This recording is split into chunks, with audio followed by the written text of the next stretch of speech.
From Eyewitness News, this is Newsmakers. You probably have never heard the name Jorge Elorza before, but you will likely be hearing more of it in the near future. A housing court judge in Providence since 2010, the 36-year-old recently stepped down, saying he's looking to explore other opportunities.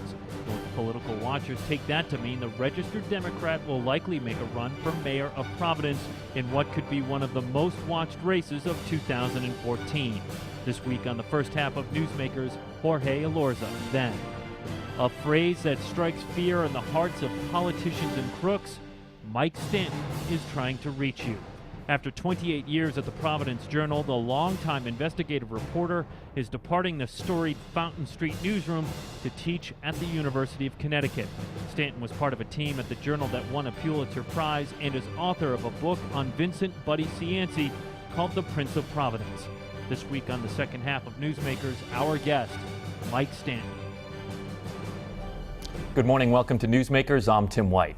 Joining me on the panel, WPRI.com reporter Ted Nesi and Eyewitness News analyst Arlene Violet. Good morning, everyone. Morning. Morning. Judge, welcome to the program and thanks for joining us. Thank you for having me. It's a pleasure to be here. So let's get the big question out of the way first. Are you running for mayor of Providence? So I stepped down from the housing court last week, and the rumors are that Angel is running for governor.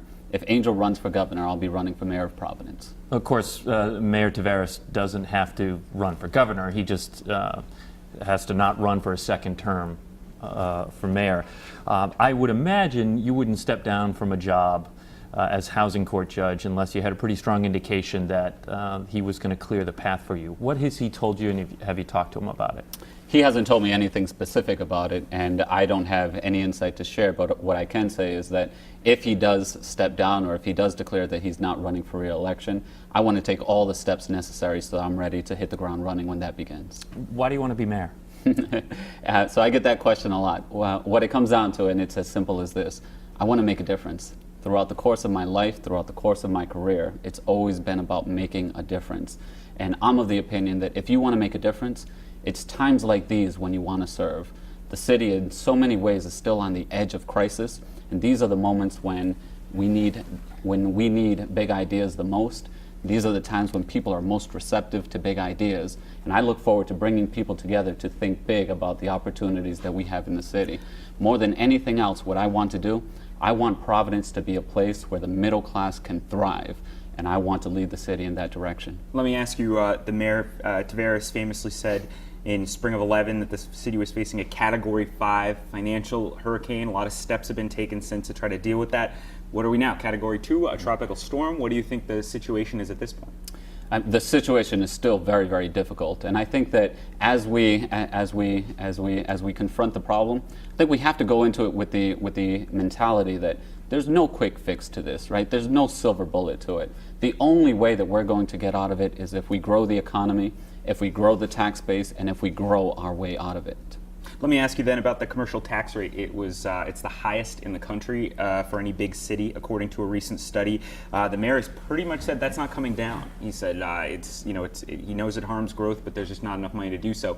If you were elected mayor, would you make that a priority? Every mayor is going to say he wishes it wasn't the highest, but would you actually try to make it lower, or would you just accept, as Mayor Taveras has, that it's going to have to stay at this level? Yeah. Well, thinking about development throughout the city, it's an absolute priority that we have a competitive commercial tax rate. I do entirely agree with freezing the commercial tax rate because it's embarrassing that we have the highest tax rate in the country. Beyond that, other things that I care a great deal about is we need very competitive and aggressive tax stabilization plans. I mean, we know that development simply won't happen unless we're aggressive with tax stabilization. And then the next piece of that is we have to make sure that in these tax stabilization plans that there be equity from development to development and from plan to plan. And that's my priority, dealing with this in a comprehensive way. What's your take on the Superman building? What should be done with that, and how much, if any, subsidies should it have? Yeah, well, a couple of things on that. First of all, the Superman building is such an important part of the city's cityscape, so we should do everything we can to preserve it. But at the same time, it's only one building, and I like to think of this more of in a comprehensive way. freezing the commercial tax rate, as I mentioned, also aggressive tax stabilization plans, and making sure that we have equity throughout these plans. What should happen down in that bus area? I mean, a lot of people talk that it's folly to consider that there'd be these high-rent apartments when there's such noise right outside the door with the buses. There's some talk of maybe moving the buses, but wouldn't that have to be part of it too? You know, one of the things that most excites me and where I think there's a lot of good energy throughout the city is in bringing community together. And that's beginning to happen at Burnside Park, right in the middle of downtown. That's such an underutilized resource that we have here in the city. I'd like to see that place developed into a place, into a space that brings community together, not just during the day, during the lunchtime hour, but also on into the evenings. And we could create that vibrant center right in the heart of downtown that will attract many residents. We've been talking a lot about the fiscal state of Providence. In your view, is that the single biggest challenge the city is facing? And if not, what is? You know, the battle has to be fought on all fronts. There are many single biggest challenges. More than anything else, I want Providence to be the place where the middle class can thrive. And that means a couple of things. It means making sure that we support and retain the middle class that we have. And it also means making sure that that ladder to the middle class still exists so that everyone has an opportunity. You know, if I asked a parent the same question, though, in the city of Providence, a lot of them would say the school's there. And every mayor comes in and says that they're going to turn the schools around, and that has been an abject failure, I think, on many levels there. You know, turnovers with mayors can have the same impact on the school administration. Do you think mayors hold too much sway over the school department, particularly in Providence, where you select the school board members? Is it time to think about separating the two entities, and what would you do about education in Providence? Yeah, that's a great question. Thank you, Tim. So I went through the Providence public school system my entire life, from Gilbert Stewart to Classical High School. I've also spent the past year visiting schools throughout the city and throughout the region. And it's amazing what you learn by being inside of the buildings.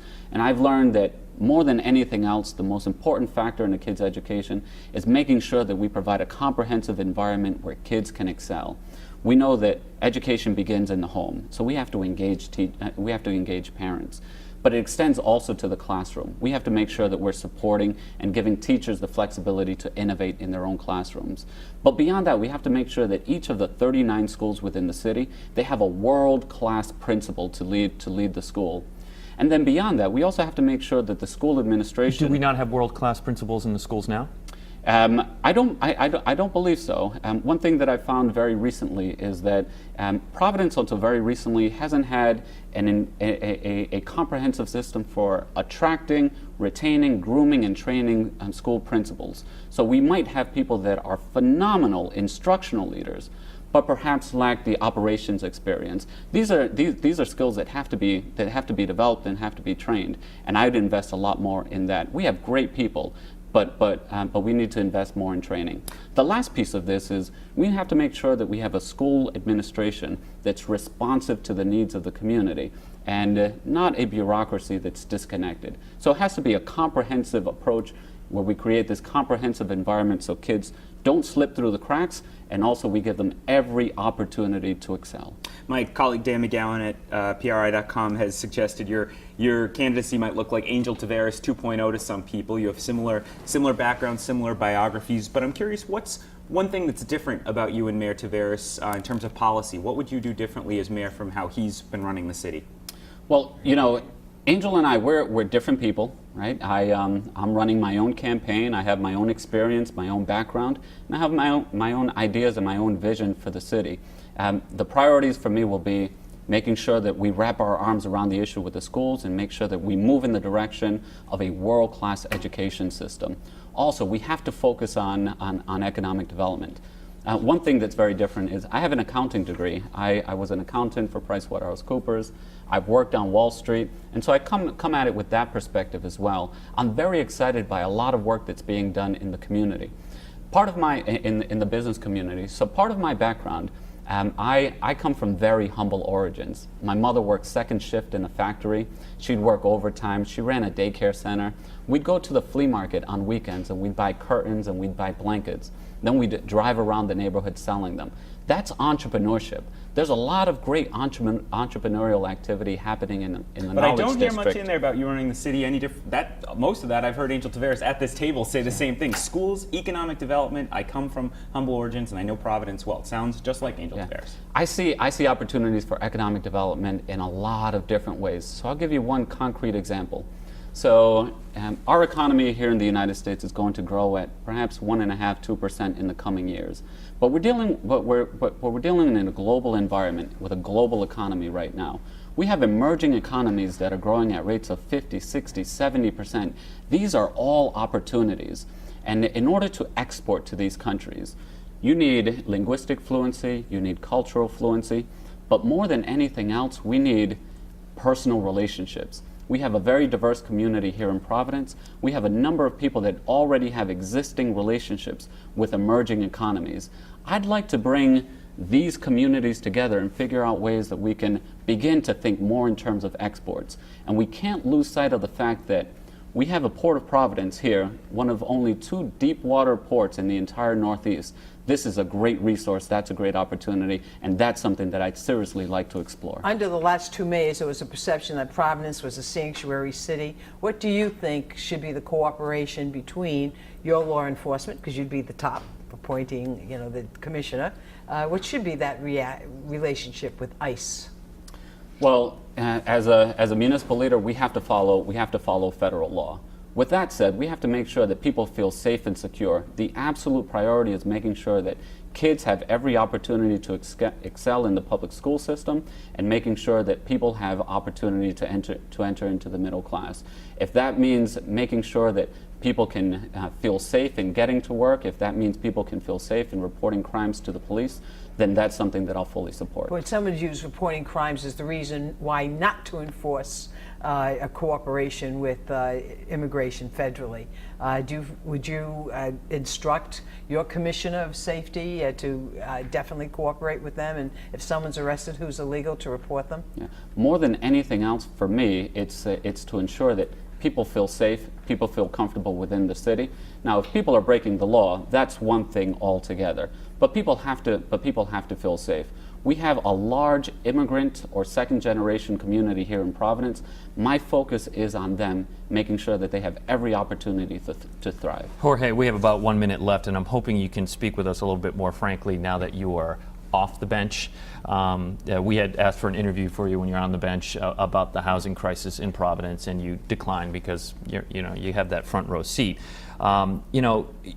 Post 2008, there was an explosion of vacant homes and abandoned homes in the city. I asked Mayor Taveras about it a couple of months ago, and he felt that it was leveling off. Is he right? Is it getting better, or is it staying the same or getting worse? Well, part of what we did in the housing court, so there are 500 plus abandoned properties throughout the city of Providence, and they're not just abandoned, but they've been abandoned for 2, 3, 4 years. It's just unreasonable. And what I started to do is I designed a process where I ordered the banks to appear before me and tell me 2 things. What's your plan and what's your time frame? Of course, as you can imagine, there is no plan and there is no time frame, but it gets their attention. So at first they didn't appear. So I found them in contempt of court. I fined them hundreds of thousands of dollars. I even threatened to arrest the presidents of some of the biggest banks in the world until they appeared in my court and took responsibilities for the properties. Did it work? Did they show up? And I'm proud to say that once they showed up in court, they took an entirely different approach, and they've addressed the problems in every single property that I brought them in on. I've done a lot of research on this. To the best of my knowledge, there's not another housing court in the country that's doing the work that I started doing here in Providence. And I got an email actually just yesterday from someone who has forwarded an article on my work on the housing court in California, and they want to talk to me to see how they can replicate this. This is a model that we can replicate throughout the city, throughout the state, and it can also be a nationwide model. Jorge, the time goes by quickly. I want to thank you for joining us on the program, and I hope you will come back sometime soon. Thank you for the opportunity. All right, Jorge Elorza. When we come back, an exit interview with the Providence Journal investigative reporter Mike Stanton. Stay with us. You're watching Newsmakers.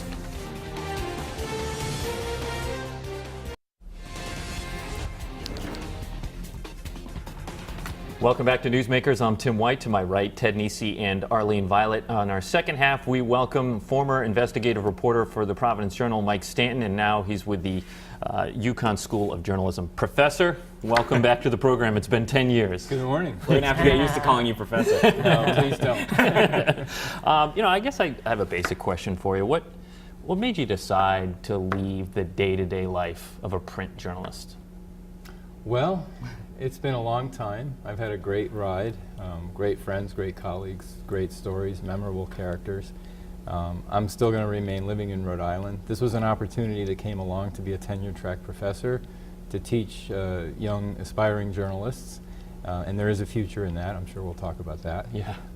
And to try to expand my horizons as a writer. I have books I want to write. I have articles, freelance stories for newspapers and magazines. This will give me an opportunity to pursue those kinds of stories, expand my horizons, and change is good every now and then. Yeah, you said, I want to dive right into what you brought up. You said there is a future in it. And Ted and I were talking before the show and wondering what you tell your students. Are you bullish about the news industry, or are you a little more cautious when they ask you, am I going to get a job when I get out of UConn? Well, it's funny, Tim, when I applied for this job at UConn, and I went to them, and I basically asked them, you really have journalism students? Are they getting jobs? Are they dispirited? And these kids have great energy, great enthusiasm. I periodically go and speak to journalism students around here and there, and I was at URI last spring, and I was talking to a group of, I think you were with me. I was on the panel with you. And, yeah. and I told them, I said, I can come down here and give you the gloom and doom story about newspapers are dying, media is more fragmented, but people still want to know what's going on. I mean, Ted, you're tweeting all the time, and people want to follow the news, and they follow it in any way, shape, or form they can. And I get energized by being around these young people. And I think that we're in a valley right now. We're in a valley between the past and the future. And we're all trying to figure out the bridge, to the other side. And I don't think anybody's completely figured it out yet, but there's a lot of interesting experimentation going on with the internet, social media, multimedia. And this is also an opportunity for me to explore some of those things. I mean, one of my new colleagues at the University of Connecticut is this Pulitzer Prize-winning photographer, photojournalist, Stephen Smith, who was at the Rocky Mountain News in Colorado and has done some really interesting things.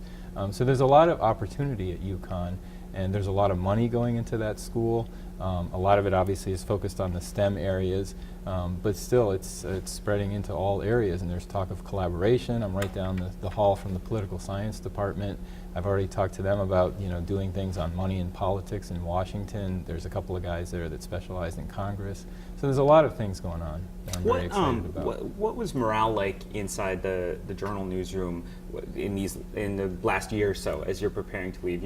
Every newspaper, it's not unique to the Journal, has gone through a difficult time in this transition. How is it for the reporters on the ground day to day? Well, it's mixed, Ted. I mean, we have days you just dig into a story and you focus on that and it's all good and you're making a difference, you're working hard, and you're committed to the people of Rhode Island, you're committed to trying to expose something and tell people what's going on. And let's face it, I mean, my colleagues at the Journal, editors, reporters, I mean, we're a family. Sometimes we're a dysfunctional family. Sometimes the stresses and the tensions do make it more difficult to do your day-to-day job because you worry about that stuff. You see colleagues leave. You worry about gaining weight from all the farewell cakes in the newsroom. And, it is hard. But I think that it's important, and I think that there is obviously the Journal isn't what it used to be, but it still is the dominant news organization in the state, and it is adapting. One of the things I was able to do before I left was serve on this metered model task force. I was Felice Fryer and I were newsroom representatives on that, and that was very heartening that they were really encouraging and soliciting our input. Karen Bordelot is the new executive editor. She seems very excited and motivated to change things. We recently did some redesign on our website, and that's going to continue to try to improve what was a website that everyone agreed needed overhauling, especially those of us inside. So you've had the catbird seat for many years looking at corruption here in Rhode Island.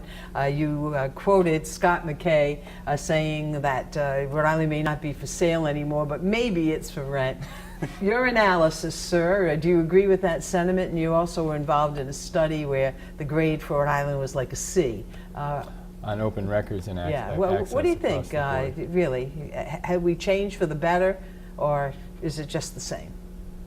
Well, I think we go through cycles, and it's hard to pinpoint. I mean, there's always stuff that goes on, whether it's corruption or just malfeasance or misfeasance. I mean, the 38 Studios deal is something that, you know, I was at a new faculty reception at UConn yesterday, and the Dean of Arts and Sciences comes up to me and says, 38 Studios, I'm a gamer, which surprised me. He goes, what was that all about? And he even knew Kingdoms of Amalur, but he said, how is it that Rhode Island was able to give this guy $75 million. So this is kind of an outside perception that we have to fight. And the economy is very stagnant, and it seems very difficult. You know, there's always talks and studies and whatnot. But there are those perceptions that are there. And you know, I think there's two things I was thinking about. There's two things that have always stayed with me over the years. And one was said to me by Roger Bejan, the former lieutenant governor. And he said, you know, people always complain about the government, but the only time I ever hear from someone is when they want something. And then the other comment was from John Lynch, the criminal defense lawyer in Warwick, and he talked about Rhode Island, and I was getting to learn my way around. He said, Rhode Island is like, you know, everybody grew up and they sat in the same pew in church together. So you have to look at the personal relationships and not the party affiliations, or, you know, whether they come from the city or the country or. So who's on the farm team? I mean, Catherine Gregg, of course, does great investigative work, Malikowski, but who's going to take your place, because they were doing it alongside you? Well, you know, Arlene, it's been very gratifying. There's been a very nice outpouring of support and you know, good wishes for me, and I appreciate that. There's been people better than me, smarter than me, who have left the Journal, gone on to other things, and we've persevered, and you know, hopefully they will. I think it is important that they be able to hire some more reporters, and that has been a concern, and I know that bothers the reporters in the newsroom. And you know, I know Bob Deckard, the CEO of BELO, was on a conference call a few weeks ago talking about how bad the economy is in Rhode Island. And I will say this, I mean, morale is not helped in the newsroom when you see top BELO executives making six-figure bonuses, and then they're not hiring even, like, you know, get some young, enthusiastic college graduates in that newsroom. They come cheap. Put some money back, well, put some money back into the product, because that's what it takes to have a product that people want to read. But, you know, with all our faults, I mean, I think the Journal is an important institution in Rhode Island, and I think it needs to endure. I hope it will endure, and I need to go sign up for a subscription. Yes, you do. I think it's safe to say, Mike, that you're not on Buddy Cianci's Christmas card list. I'm wondering, since the release of your book and the release of him from prison, have you bumped into him at all? Have you talked to him? Well, you know, I had two near misses. Both involved Artie Kaloyan. And one time I was in Artie's office, law office downtown, when he was representing Bob Soprano, the former tax collector. Yes. Who I wrote about and was suing the city. This was when David Cicilline was mayor. And I was sitting in Artie's office with Bob Soprano, and then the secretary buzzes in and says, "Oh, Artie, Buddy's here for lunch."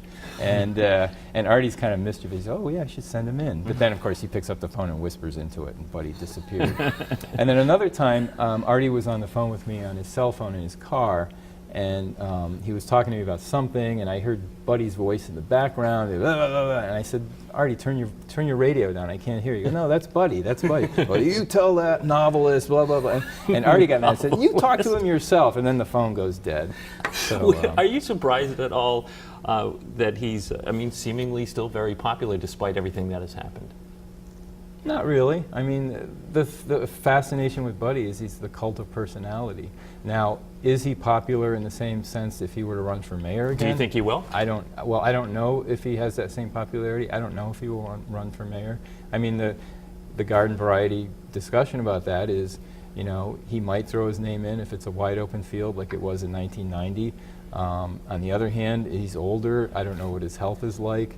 I don't know what his contract situation at WPRO is like. Obviously, once he throws his hat into the ring, he loses that pulpit, and he loses that income.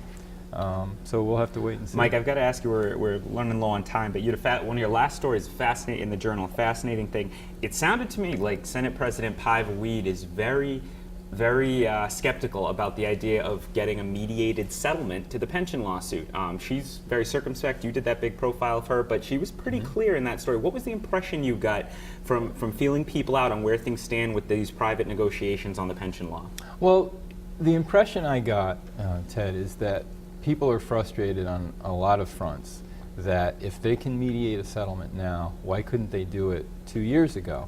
And I know the Treasurer talks about this was a very open process. It went on for months. There were public hearings. But as we know with legislation at the State House, there's the public hearings and then there's what goes on behind the curtain. And a lot of the people that talked to me about that legislation were not happy that they were not included in the final bargaining. And she did say, because realistically, whatever they come up with, if they come up with anything, has to be ratified by the General Assembly, because it's going to change that law, and only the General Assembly can change the law. Mike, we have 30 seconds left here. The big question, of course, is when Syracuse plays UConn, are you going to root for your alma mater? Are you going to root for the Orangemen? Or are you going to root for the Huskies? Tragically, I don't think they will play each other because Syracuse is moving to the ACC. Realignment. You never know. UConn is in limbo. And if they play, I will wear my Syracuse colors. You will. And I'm going to send this to the president of UConn. You know that, right? I'm a native of Connecticut. And UConn versus Friars? Mike, we got to go, and we will certainly miss you out in the sandbox. We know you're staying in Rhode Island. No, we're a little relieved. Let's be honest. Yeah, let's get out of here. Go. All right, for Ted Nisi, Arlene Violet, Tim White. We'll see you next week on Newsmakers.